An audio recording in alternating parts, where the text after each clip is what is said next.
Joins us from Kiev and James on a beautiful sunny day across the Ukraine's capital. Of course, a lot of concern in what is happening in the White House, in what is happening in Washington.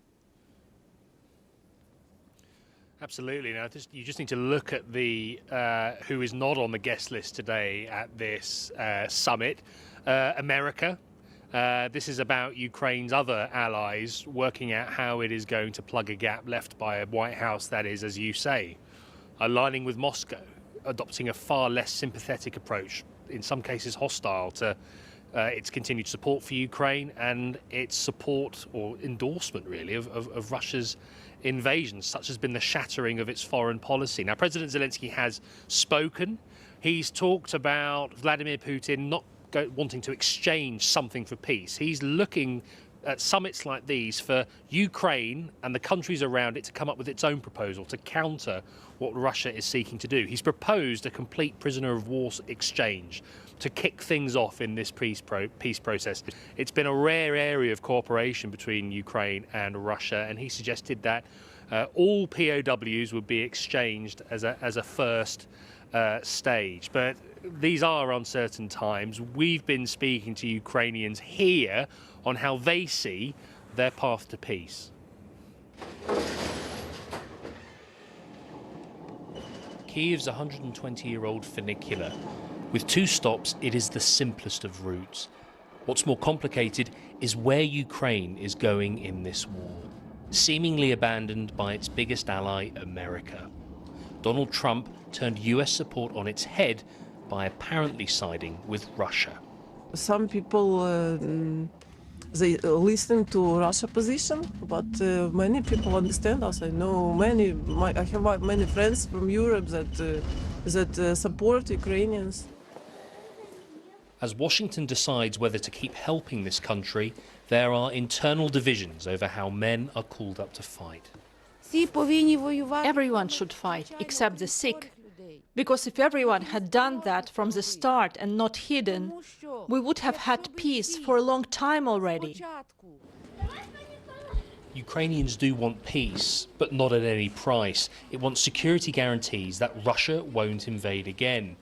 America, so far, is reluctant to give them. Dimko enlisted as a drone pilot last year. I ask him what impact the politics have had on him and his comrades. To me personally, it doesn't change a thing. I am still willing to defend my home. I know that if the United States will pull out all of the aid that they give to us, it's going to be just more deadly. Major cities like Kiev have kept functioning under the weight of Moscow's invasion. Here, a rail worker was killed after a Russian drone hit. There are blast sites like this every day across Ukraine. Russia launches drones frequently, and they are designed to pressure the population. But why now is different is that it is also America applying its own pressure on Ukraine to accept its conditions for future help. The force from the blast shattered the windows of Zoya's flat. She lives here with her elderly mum. She's anxious, so she prays every day for the war to end. But would she take the quick peace Donald Trump wants? Our country is our country, and it must remain ours. Giving up territories is wrong and unnecessary. There has to be an agreement. But what does that agreement look like? Ukraine and Europe aren't even at the negotiating table as they work out how to stand up to Russia without America for the first time since the Second World War. We're hearing a lot about an American proposal to get access to Ukraine's natural minerals. Washington wants the rights to $500 billion worth of Ukraine's minerals in exchange for the military help it's given in the past and what it would provide in the future. It's very much a transactional approach.